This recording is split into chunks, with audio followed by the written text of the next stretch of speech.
yeah. All right. The purpose of this course, the purpose of this course is to understand the structure of the SAT, to learn how to prepare for the SAT, and to understand the question types, especially the new question types that students are finding very difficult. Now, the format that I have selected for this course, 15 lessons. The first lesson, we're going to talk about the score, trying to understand the score. And the second lesson, we're going to talk about the structure. Third and fourth lessons, we're going to talk about some strategies, some that I don't particularly like, but then also my favorite one, and the one that I think is the most beneficial for students trying to find their way through the reading section.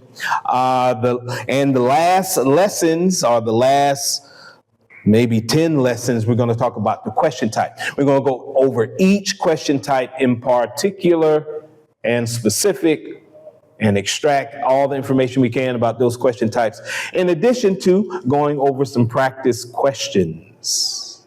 And of course, the last lesson is going to be a review. And after we finish the course, I'm going to give each student a student pack that includes some preparation material. So let us begin the score.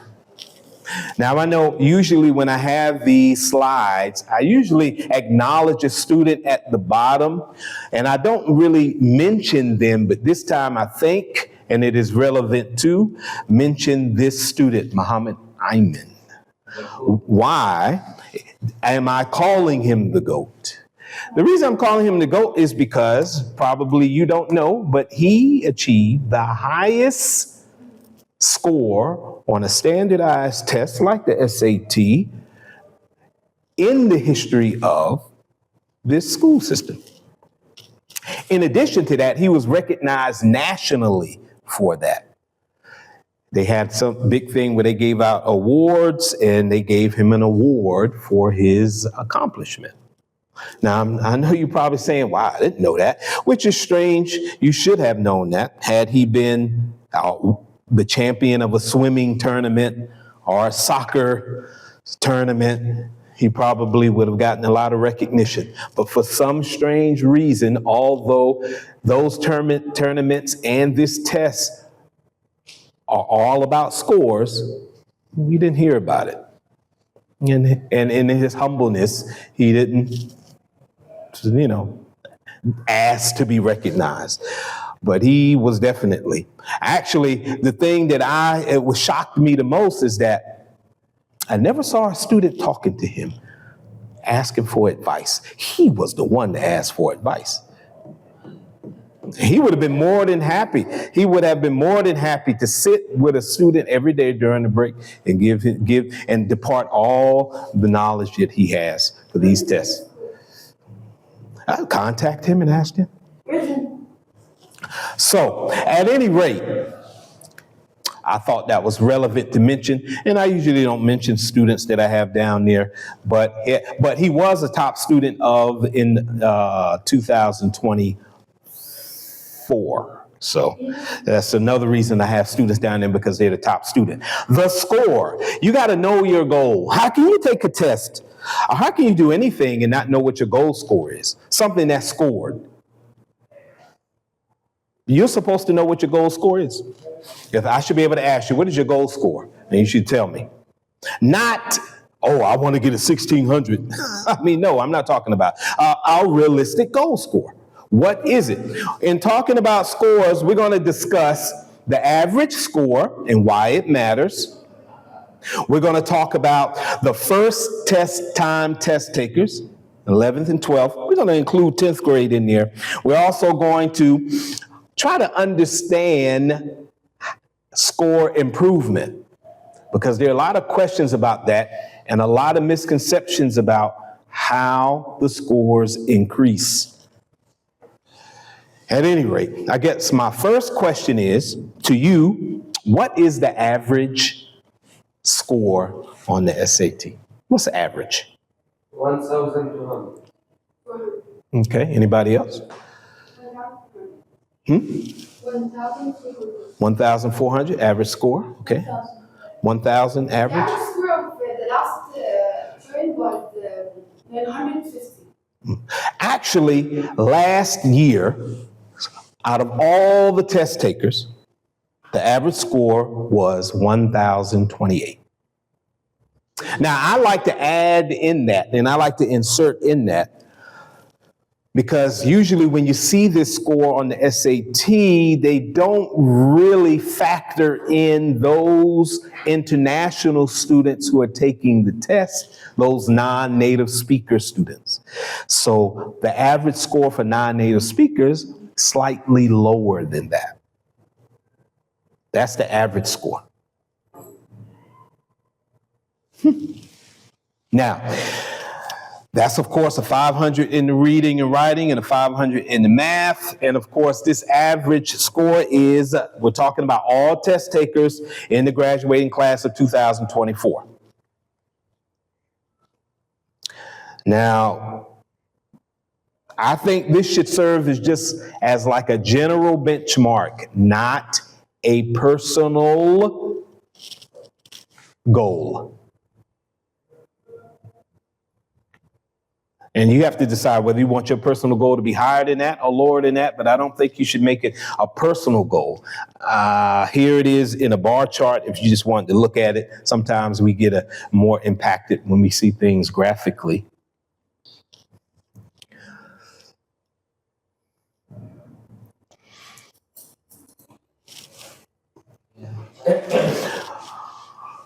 Okay, now the score. Average first attempts.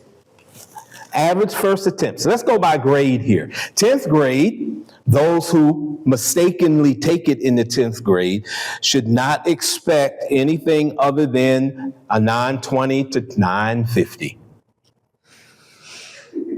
Or lower if we are considering non-native speakers, it'll be slightly lower.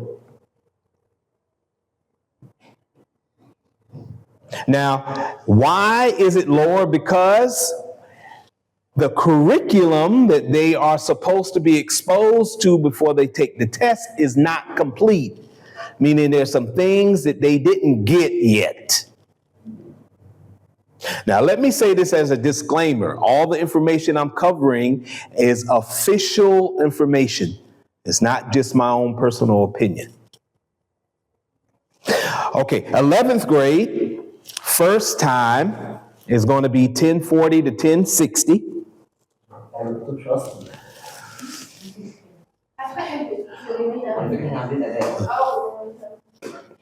The most common, of course, starting point, it reflects junior year skills.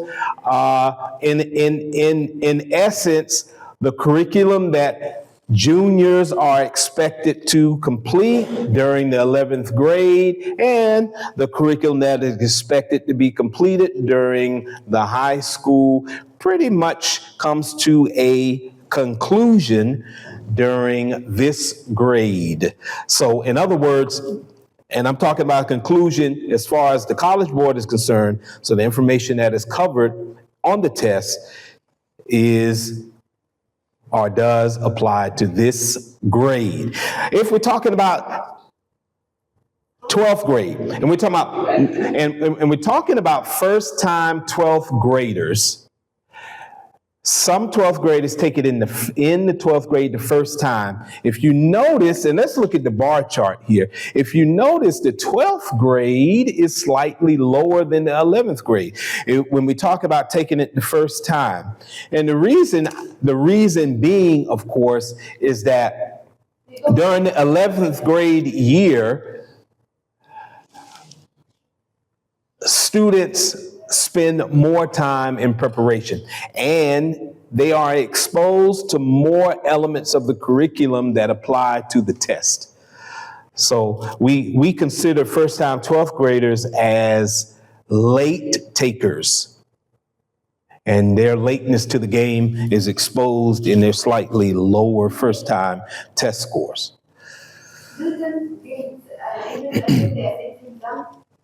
Okay, hold all questions until we complete. I hope you're taking notes. This is like some heavy information that I'm laying on you, because now the question that everybody is interested in is the improvement. Now, I can give you the standard tutor answer, or I can give you the official data collected by the College Board answer. Now, the tutor answer would be unlimited. 300, 400 points. Don't you worry about it. Whatever you're trying to get, 1,400, 1,500, I'm the man. But when we're talking about official, it's not the case. So what do you think the improvement? How many points can you improve on average on the SAT? 100? What do you say? 100? 300? Depends on the But just give me an average score improvement that you think. 310. 310. Yes? 50 to 50 to 50 to 90. You want to have it? 100. Okay. So the data collected by the College Board, and remember, they are the ones who administer this test, is 60 to 100 points. That's it. That's the average for the score improvement. That is the second time. And this is 60 to 100 from the first attempt. A 12th graders, it's slightly higher. Slightly lower for 12th graders. This is the second time.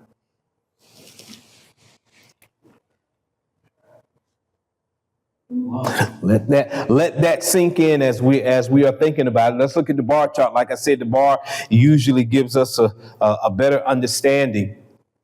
Now this is the score after. This is the second attempt score.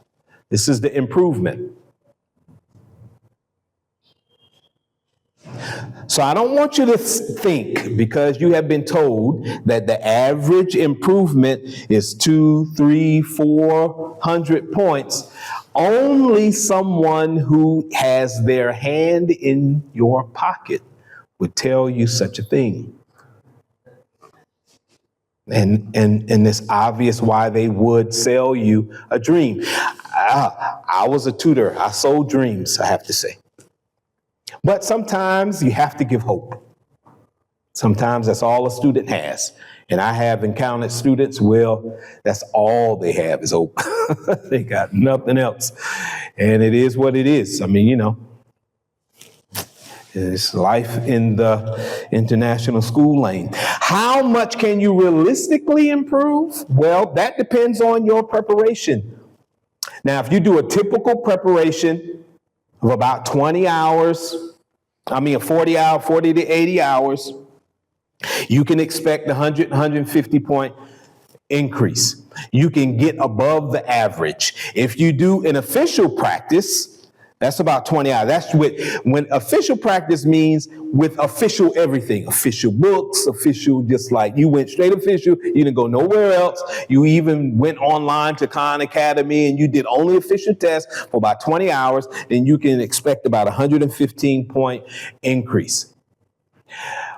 But for those of you who have your parents standing on your shoulders, yelling at you, this is probably you.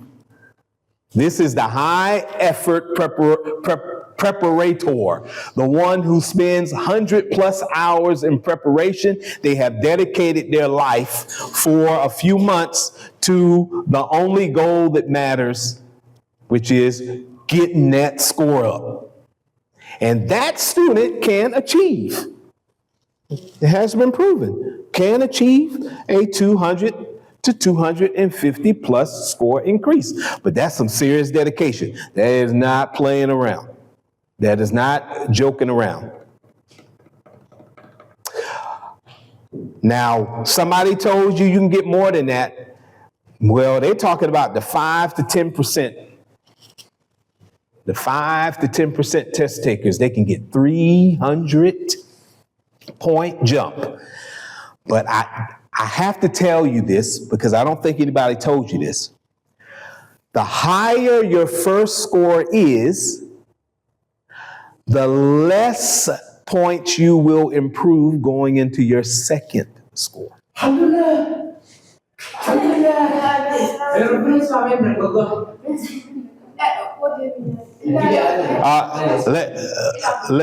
Let me explain that. If you got a 900 the first time, then your chances of improving 300 points goes way up. But if you got a score of 1100 the first time, the chances of your score improving 300 points is zero. Is zero. You can expect the minimum of the improvements, and that's 60 to 100. So you may have heard somebody improve 200-300 points, but the question you always have to ask them is, what was your first score? And then that gives you an understanding why. So somebody trying to get 1,500 or 1,400 and they started at 900, sorry. Now they do have a percentile estimate on the College Board, and that percentile estimate is 0.0000, something like that, 1%. It is not high, obviously. So there's some people who will sell you dreams, but you know, they only sell, remember this, people only sell you dreams when they think you can afford it.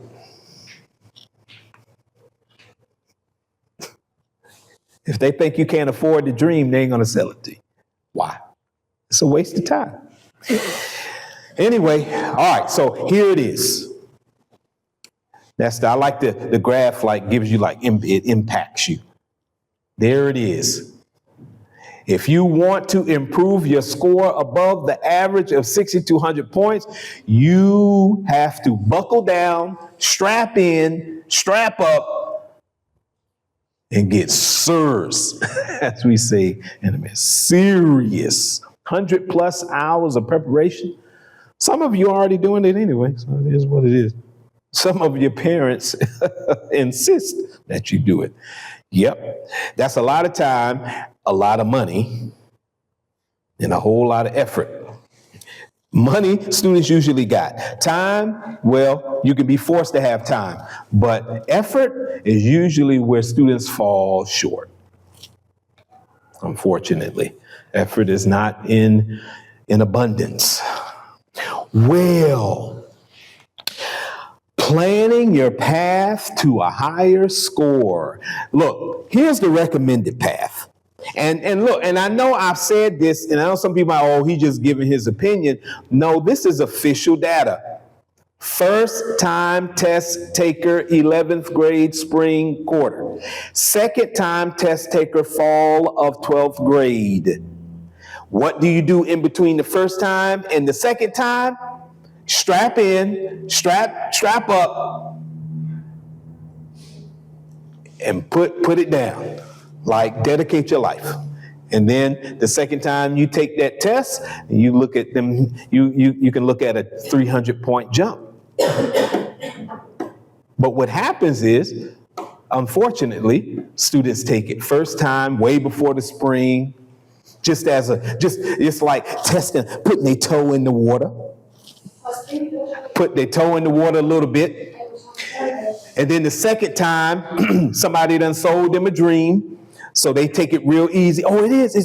I can just get 200 points, 300 points like that. And then they kind of kick back, chill. Then they take it the second time and they get the big shock because it's either lower than the first time or very, very slimly different than the first time. And they're like, oh, and then they decide that they're going to, but what they discover is that the more times you take it, the harder it is to raise that score. Is what it is, man. This is life in the fast lane.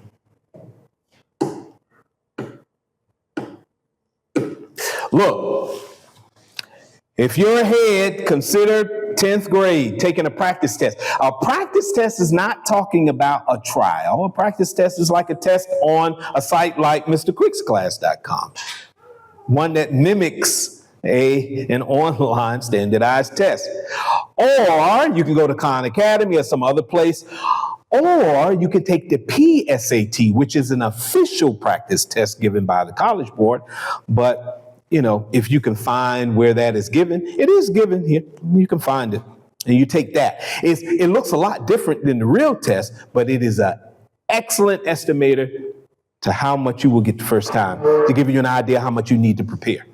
And that's what you need. You don't need dreams. There's PSAT in Egypt? Yes, there's a PSAT in Egypt, yeah. What is the PSAT? It is the PreSAT. It's the official practice SAT.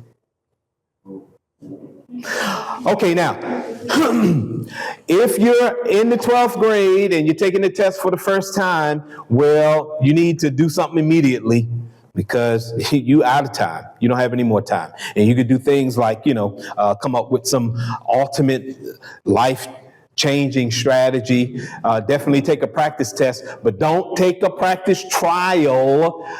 I don't know how anyone would think that just taking the actual test as a trial is going to be anything good for you in the long run. And some students, unfortunately, have discovered that that was the worst decision that they could have ever made in their, SAT life. It is what it is. I never advise students to do that. I have never advised the student, even, and this is how, I was a tutor. Of course, I want to make money, but at the same time, there's some things I just couldn't do. Like I would get a call, 10th grader, October, and I'd be like, nah. I said, no, I can't do that. Because they say, well, we're gonna take it in the spring, or sometimes even December. I tell them, no, I can't. You might have to find somebody else because I don't agree with that. And they probably found somebody else who said, hey, come on down, But I just can't because I know what the result will be. Okay, so the normal, logical way and progress of this issue of the score is to take it first time, spring quarter, 11th grade. This is official advice. Summer of 11th grade, dedicate your life to raising that score. That's where you got them 100 hours. Especially during the summer, you got nothing to do. Completely free. Spend the summer with the straps down, like tied to the chair. And then the fall of the 12th grade, take it. You should see a significant score increase from that to that. But this back to back in the 11th grade, fall 11th grade, winter 11th grade, spring 11th grade, summer 11th grade. I mean, and just like that back to back. You're not going to experience any kind of increase. It's just like crazy to think that the more times this is insane. But, as a disclaimer, I have to say, in the math section, you will experience an increase each time you take it. All math tutors know that. So they harp on that very heavily. But that has nothing to do with the reading and writing section. And this is with any standardized test that has these multiple sections. So maybe it's something scientific when it comes to math. I don't know. But math tutors are going to be the ones who harp and push you the most to take the test over and over and over. But to your detriment when it comes to the reading and writing. Obviously, I'm only concerned with the reading and writing. What does the data tell us? The data tells us start early in your preparation. Take the test 11th grade first time, spring quarter. Plan to take at least one retake. Don't plan to take 8 retakes. Because you're setting yourself up for failure because you're going to tell yourself, don't worry about it. I could take it 100 times. No, you need to make your goal score the second test. I'm going to take it the first time. And if I don't get that goal score the first time, the second time, and that's going to be the last time I take it, and have it in your mind. This is the only time I'm going to take it. That's it. And I'm going to do it. And you push yourself. And of course, remember, your personal goal shouldn't have anything to do with the average score. The average score doesn't have to be your goal score. Your goal score can be anything you want it to be. Just make it realistic.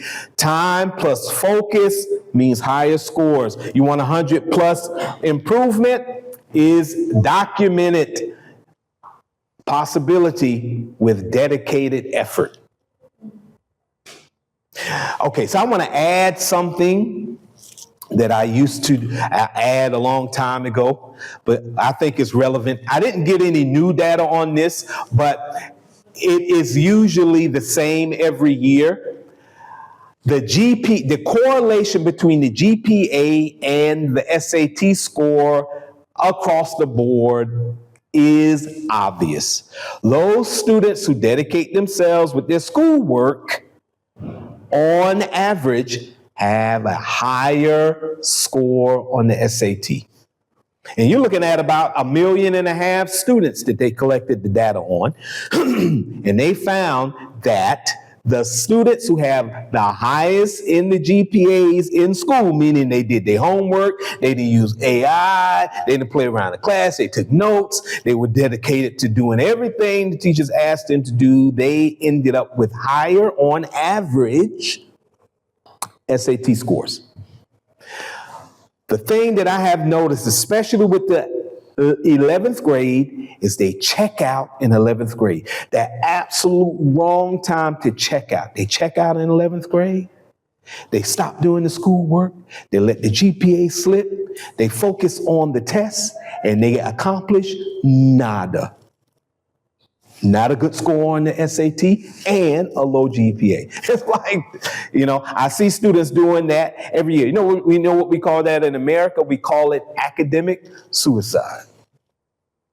You cannot do that. It has to be a correlation. You have to do both at the same time. You may not see how getting serious about what you're doing in school as a way to improve your SAT score. You might not see the correlation, but the data is clear. You can't beat the data. You might know 4 students who beat it, but they are talking about out of 1.5 million students. So obviously they might have a little more information than you do. If you would like the current statistics on this issue of GPA and score, explore the College Board site. They offer this information and they'll let you'll be able to tell. And now you have AI. AI already knows. You can ask AI when you go home. What's the average score for students with a 4.0 grade point average? And they give you the information because it will go to the College Board, get the information and give it to you. So save you some time. But for those who think they can stop doing the schoolwork until they improve their score, it ain't gonna ever happen. You'll be stopping schoolwork until the end of 12th grade. And then at the end of 12th grade, then you're gonna have to worry about your GPA. So weird. Anyway, that's it for lesson 1, the score. How exciting. Aren't you happy? Yes, I can tell.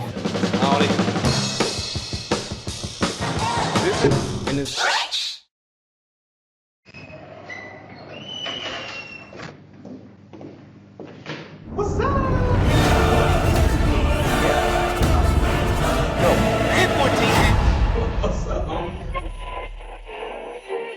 Tell you what, a person who believes that this wasn't set up by our own government is an idiot. Everybody's gone out of their mind. Welcome to Mr. Quick's class. Welcome to Mr. Quick's class. Welcome to Mr. Quick's class. Welcome to Mr. Quick's class. Welcome to Mr. Welcome, Mr. Quickscott.